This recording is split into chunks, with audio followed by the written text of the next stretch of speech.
नमस्कार मंडळी, मी प्रियंका स्वामी भक्त चॅनलमध्ये मनापासून स्वागत करते. श्री स्वामी समर्थ. तर आजचा रुटीन झालेला आहे 4 वाजल्यापासून चालू.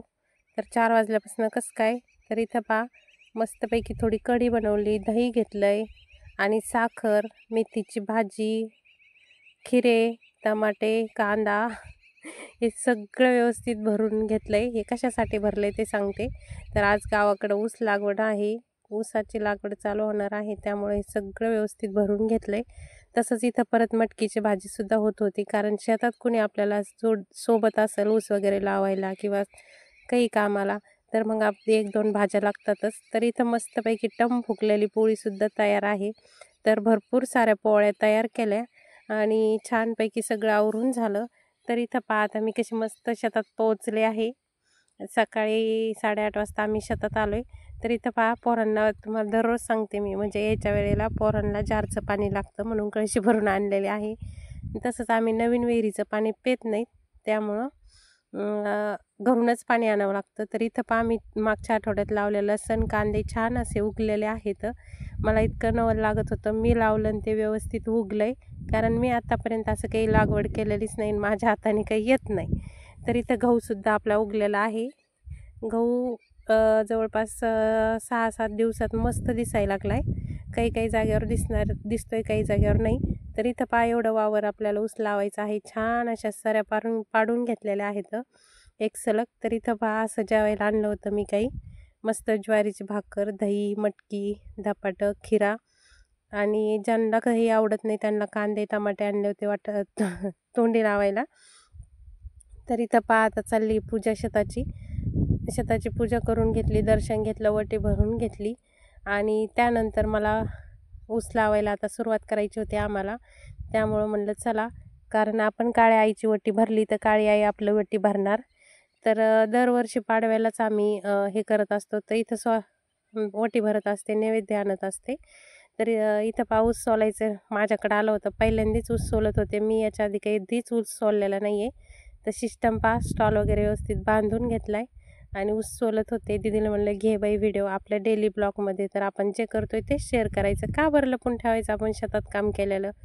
मला आवडतंय, मी केलं आहे, मला जाऊ नाही आहे, मी एकटीच आहे, त्यामुळे मी काम केलं नाही केलं तरी काम माझंच आहे.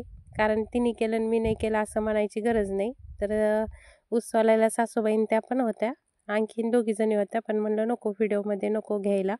त्यामुळं इथं ऊस सोलून झाला आहे माझा. सोलून झाला नाही, कारण 4-5 दिवस जाणार आहे, पण मी सोललेला तेवढा व्हिडिओ घेतला. तर इथं काय म्हणतात, काहीतरी मांडव का काय घालत असते. तर ऊस लावल्यावर त्याची तयारी त्यांची चालू होती, ते घालायला निघाले होते. त्यांनी ते घालून घेतलं, मी पूजा करून घेतल्यावर नारळ फोडलं, सगळ्या देवी देवतांना म्हणजे हात जोडले. तर इथं त्यांनी काय केलं, ऊसाच्या मोळ्या आणून ठेवत होते आणि त्यांनी आणून ठेवल्याच्या नंतर पंगारीला. तर इथं पहा आम्ही कंटाळा आल्याच्या नंतर बसूनच सोलला, मस्तपैकी बसून सोलत होते. पाणी संपलं पाणी, आणि आता मी चालली पाणी आणायला दुसऱ्यांच्या एरीवर, म्हणजे दुसरे सासरे आहेत शेजारीच, तिथं चालले पाणी आणायला. तर चला, स्वराज आलाय मला सोबत. नंतर मी पाणी आणलं आणि ते तोपर्यंत इथं तोडत होते ते ऊस. तर म्हणलं चला जाऊ द्या, मला ट्राय करू द्या, मला येतंय का बघू द्या ऊस तोडता, म्हणजे असं कांड्या करता.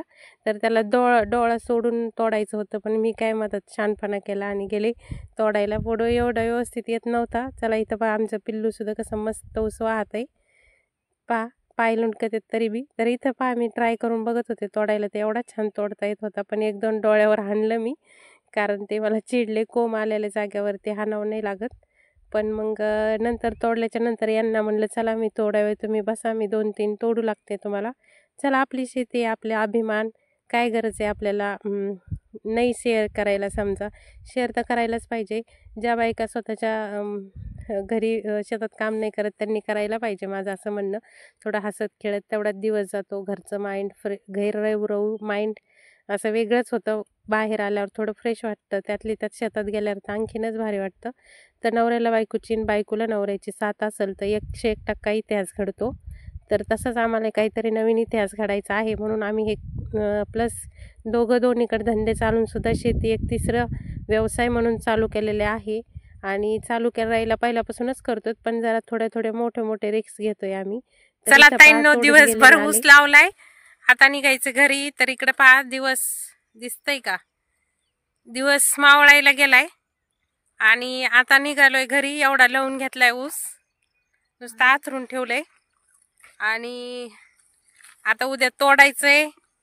काही तोडलाय, दाबायचाय आणि घे ना, आणि निघायचंय बघा आता घराकडं. आणखीन प्रवास राहिला आमचा, मग जाऊन घरचा स्वयंपाक आणि मग सगळं. तर चला, आपला व्हिडिओ आवडला तर व्हिडिओला लाईक आणि आपल्या चॅनलला सबस्क्राईब करा. तर इकडे बघा, इकडचं रान लावायचं राहिलं, आणखीन उद्या लावायचं ते. तर उद्या पारायणाला बसायचंय. पहा, आम्हाला चालता चालता छान खोपा सापडला. हे पहा, आमच्या स्वराजने घ्या ताट, घ्या प्लेटा, घ्या काही दही खायला, काय काय घेतलं. आणि आता कसं वज झालंय. हे बघा, खोपा सापडला आम्हाला. आता खाली पडला होता, चला म्हणलं घरी घेऊन जावं. तर पहा, अशी होती आपली ऊसाची लागवड आणि आमच्या दोघांची एकमेकाची साथ म्हणून आम्ही कामं करतोय. आणि काम केलं ना तर त्यांना यश नक्कीच येतं. तर इथं बघा, आमच्या साहेब गाडी घेऊन आले. तर आता गाडी निघालोय आम्ही गेवराईला. आता गावाकडून शहराकडे जाऊन परत सकाळी रिटर्न यायचं, कारण शहराकडे तर मला उद्या पारायणाला बसायचं होतं गुरुचरित्राच्या, त्यामुळं चाललोय, नाही तर गावाकडेच थांबलो असतो. चला, असा होता आपला आजचा व्हिडिओ आवडला तर लाईक करा आणि नवीन असाल तर सबस्क्राईब करा. अशी आहे आमची शेतकरी जोडी.